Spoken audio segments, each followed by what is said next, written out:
productivity. Good morning, Mr. Ope. Thank you very much for coming back. Thank you very much. It is good to have you back. Now, like I said, we're still in the middle of a pandemic and still in a recession as Nigerians. So for a lot of people, trying to sort of make plans in this January may be a little difficult.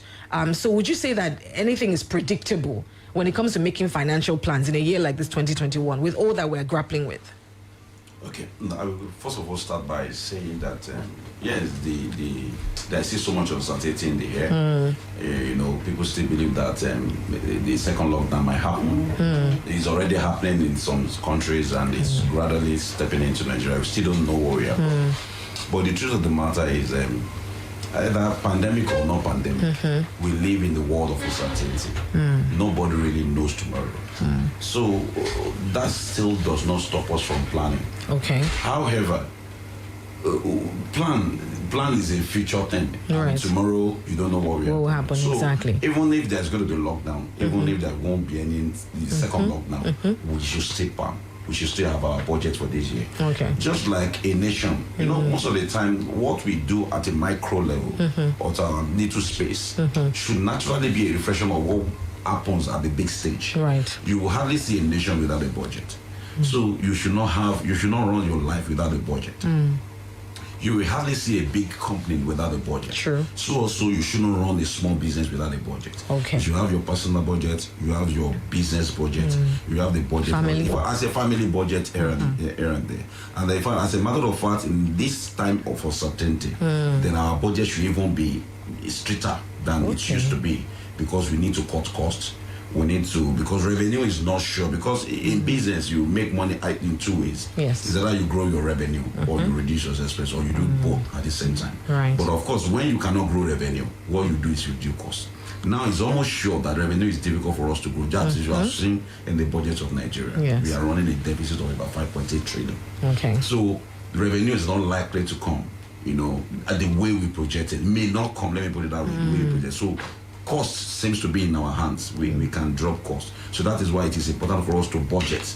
We cannot afford to spend the way we used to spend before. Absolutely. Because you can also, because if you're what is happening, you may not also be able to make money the way you used to make it money. before. That is so if you cannot make money the way you used to make it before, you shouldn't spend the way you used to spend before. Okay. So there should be stingy here and there. All right, fantastic. So we're going to talk about budgeting real quickly. So how do you, we're going to talk from the individual's perspective, because as an individual, you have to also have plans for the year. And then for entrepreneurs who run organizations, who run businesses, small businesses, I think that this will also be a great avenue to sort of learn how you can, because we've talked about how this year is so unpredictable. There's a lot happening. We don't even know if the prices of what we used to buy last week, which was 300 naira, will go to 3,000 naira tomorrow. Things are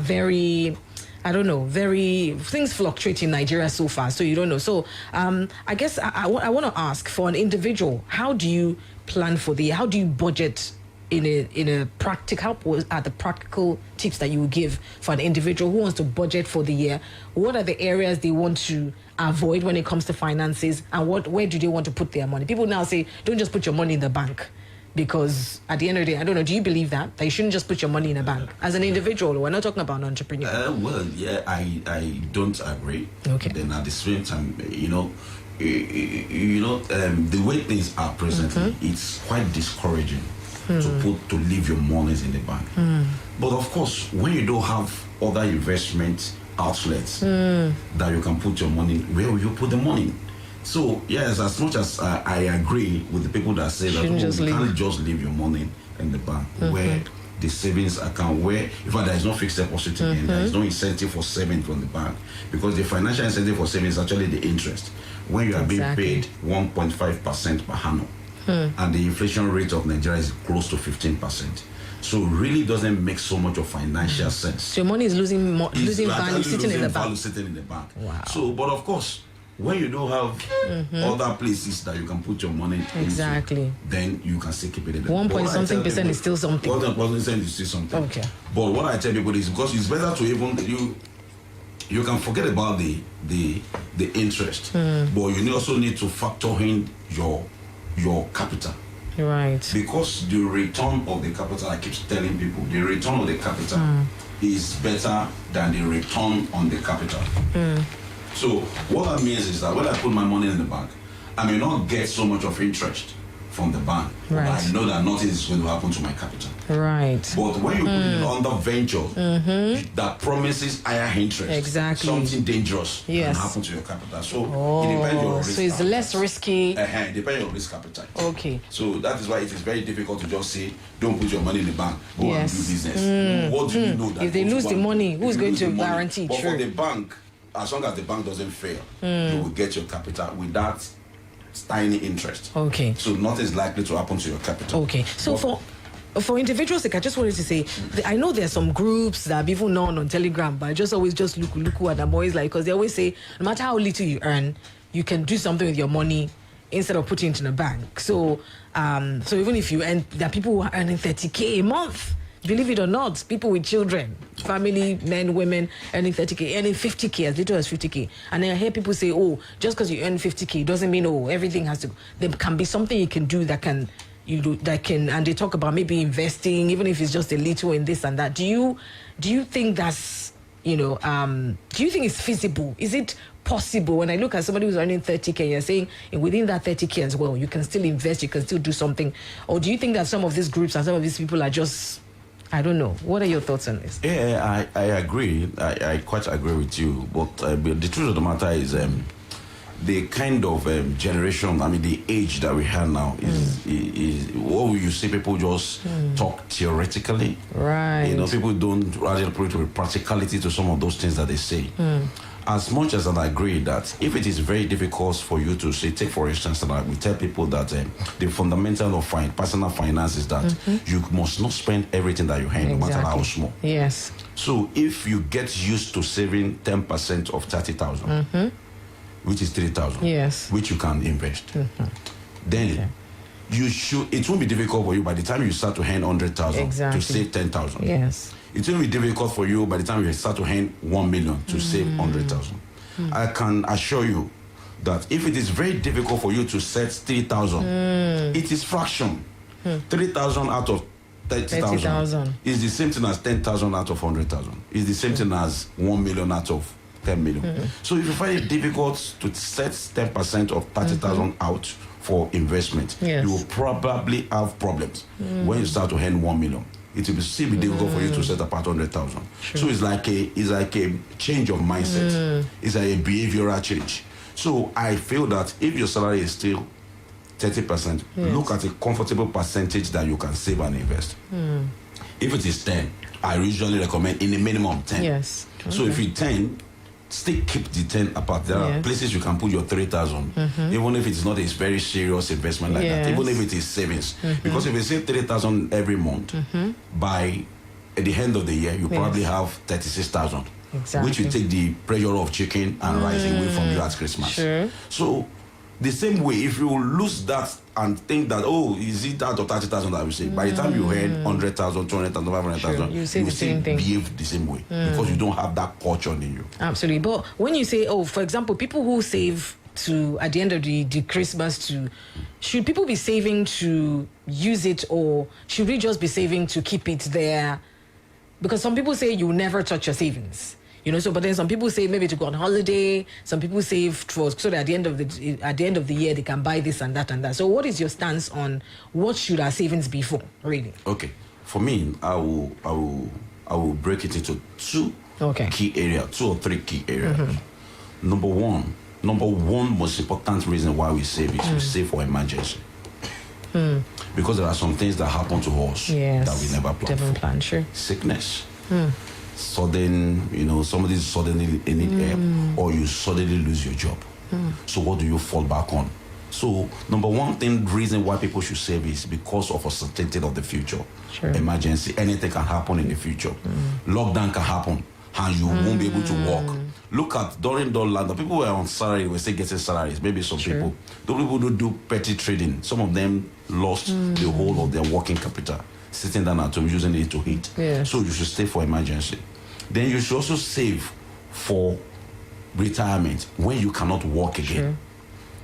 You are 40, you are 30. Very soon you won't be able to work again. Even if you are in business, very soon people will not call you for that business again. So you should save for retirement. Another area is you should also save for investment. People say I don't save, I invest. I don't say I invest. I keep telling people that what is because investment, I mean, savings is a form of investment. It's the starting point of investment. Yes. It is what you do not consume from your income that you save. It is what you save that you put in an investment. Right. So investment then means that, okay, I put my money in a particular asset, or I purchase a particular asset, be it building, be it business, be it, okay. Then with the hope that the asset will appreciate and also give me return. Exactly. So that's the essence of them. Yes. So for those three purposes, we should have to save. Right. For emergency, for retirement, and for investment purposes. Because investment should naturally generate income for you, and the investment should naturally also appreciate in value. Absolutely. Say, for instance, if you buy stock, the stock will appreciate, and the stock will also generate dividend for you. Okay. All right, before we go on this break, I wanted to ask, still talking about individuals, because I know there are individuals that are listening and you're thinking, okay, this more money, how can I make sure that I'm more financially responsible? Because it is important to be financially responsible. You don't want to be one of those people at the end of the day who was always begging for money and, always, borrowing as well. So for those individuals who still do not earn that much, 100K, 50K, what are the practical investments? What are the areas that you would say they can invest in that would bring them at least a bit more money from what they originally had? Okay. Number one thing is that we need to first of all work on the culture first. Like I said earlier, if you cannot save, you will not be able to invest. True. But if you can save, then you'll be able to invest, because you have the culture. Because when you invest, you also set the money in a part, so it's like a form of savings. Yes. So now, when you now have money that you want to put in an investment, then there are a lot of other investment opportunity out there. Okay. But of course, for low earners, for small earners and all those things. Okay. So, but the reason why I personally don't want to always recommend investment to people is because I really want to understand two things. Yes. What is their expected return and what is their risk appetite? Okay. Some people, they are willing to take risk. Yes. So if you are willing to take risk, I could say, Bitcoin is going high now, and truly it is going high. It could, in a day, it could go as high as 10%. It's moving. Wow, yes. The Bitcoin last year grew about 165% last year. Wow. Yes. It's cryptocurrency generally growing. So, but I know that the higher the risk, the higher the return. Exactly. So for a young guy that wants to do that, I can say, start buying Bitcoin, start buying other cryptocurrencies, which will grow, which will blow. And it will actually blow, but it can also crash within 24 hours. Like I say, do forex trading, do all those things. But for somebody who risk appetite is low, I would say, go to Nigerian stock market, look at a company with a very good fundamental, put your money in JJ, maybe it's 10% that you get sometimes of return, maybe 15, maybe 20, be comfortable with that. So when it comes to investment recommendation, we cannot just say that. We need to understand what the person is thinking and what the risk appetite of that person is. Wow, fantastic. We're going to take a short commercial break. Mr. Ope Folorunsho is still here with me. We're talking about planning in the midst of a pandemic and a recession. As a Nigerian, I can imagine that there's nothing inspiring about when it comes to planning financially this year, because you're thinking, what's the point, but when we come back, there is a point to planning financially for the year. We're looking at the entrepreneur, we looked at the individual, we looked at the entrepreneur who runs a small business and how you can also plan financially. Like he said, if the nation can budget, then you also as an entrepreneur, as an individual, must have a budget for the year. So stay tuned, we'll be right back.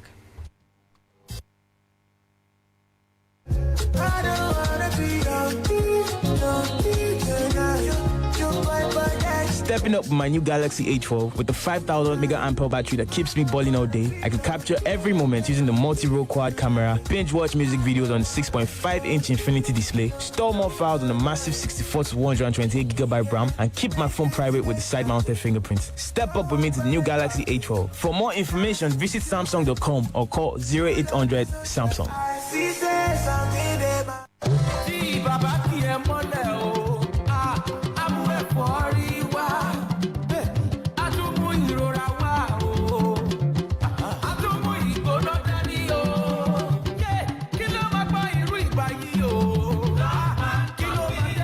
combi tuntun ẹ̀yà Artemether lumefantrine àti paracetamol máa ń pa ibà ẹ̀fọ́rí ara ríro àti ìgbónárun. Oògùn tó ń ṣiṣẹ́ kíákíá ni Lokmal combi látọwọ́ Emzor. Tí ara rẹ kò bá yá lẹ́yìn ọjọ́ mẹ́ta lọ rí dókítà rẹ.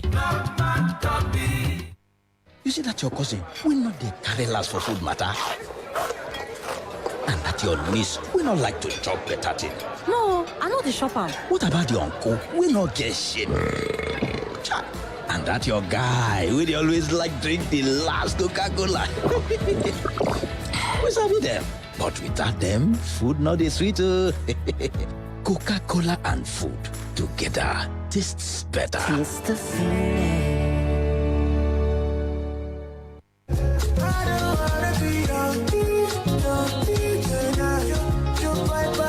Stepping up with my new Galaxy A12 with the 5,000 mAh battery that keeps me balling all day. I can capture every moment using the multi-roll quad camera, binge watch music videos on the 6.5-inch Infinity display, store more files on the massive 64 to 128GB RAM, and keep my phone private with the side-mounted fingerprints. Step up with me to the new Galaxy A12. For more information, visit Samsung.com or call 0800 Samsung. Spectacular Spectre, loan in 5 minutes Spectre, my spectacular Spectre. When you need a loan, sharp, sharp, no more bars, blues. Quick loan now. If you need to borrow money real quick, just use Spectre. My spectacular Spectre, no collateral required, or paperwork. My spectacular Spectre. Get a loan in 5 minutes from myspectre.com. No better winner. Small drop of money fresh gon' make your petty cleaner. Yama, don't remain. With small drop of money fresh was 50% more. And your plate is shine, the dishwash for Niger. Small drop of money fresh was people wey sabi know say morning fresh dey finish work 50% better pass others. Make you sef join people wey sabi begin use morning fresh. You love Afrobeats, but your playlist is full of Fuji music. How refreshing it is to be transparent like our new bottle that's easier to recycle. Sprite, new bottle, same hit of lemon and lime. Sam, how are you going to pay your rent now that you are jobless? Bro, no be so. See, I work from home now, and with the help of the Phoenix Browser app, I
not expand. Yes. You can say we will not spend on adverts this year. You can say, oh, we will not do this. You can say different things that you can do within, because it's the business. It's not business as usual again. So now you now match your expenditure with different scenario.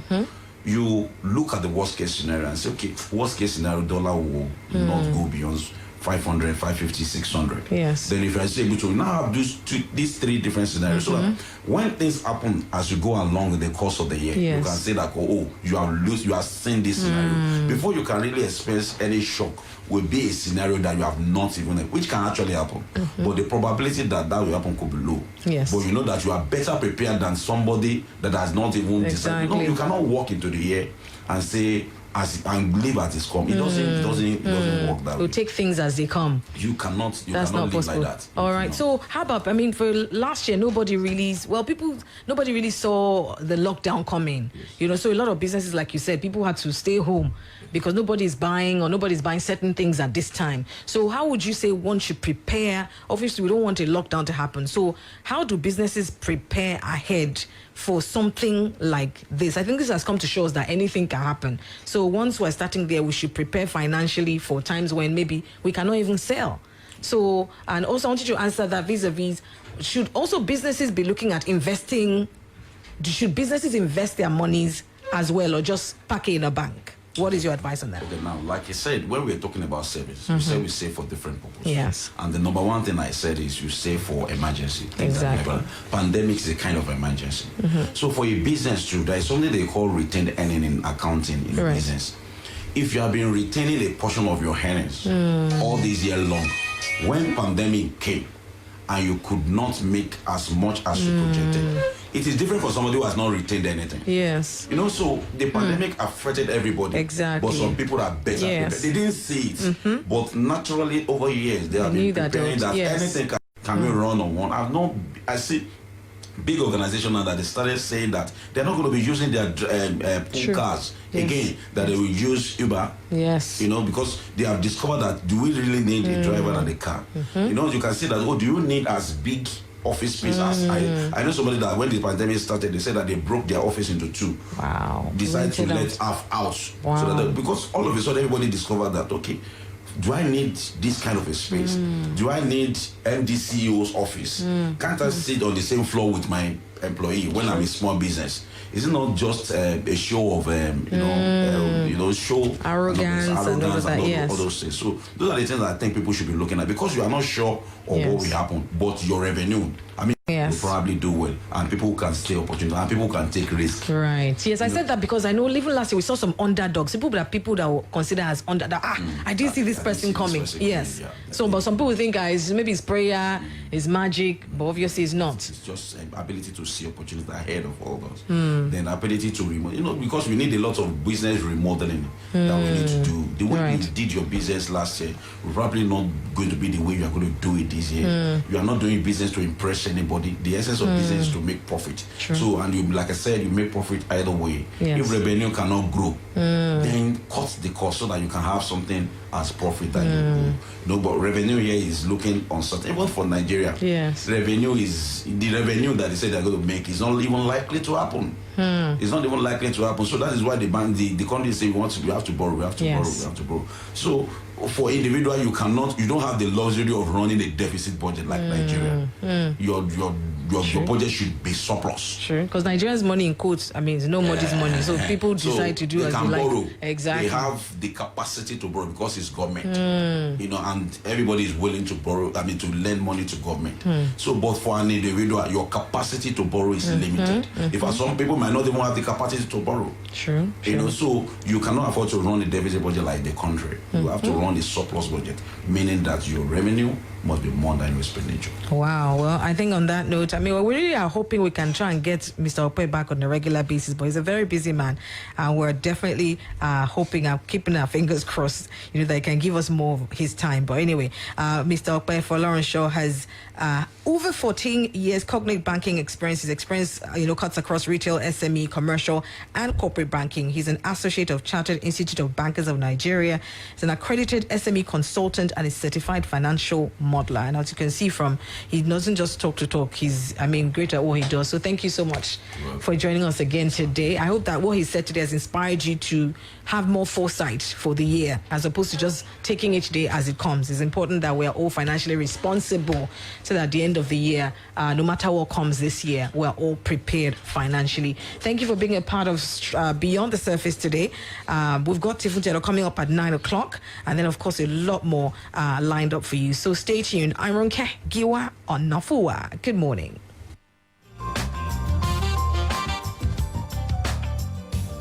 Splash FM 105.5.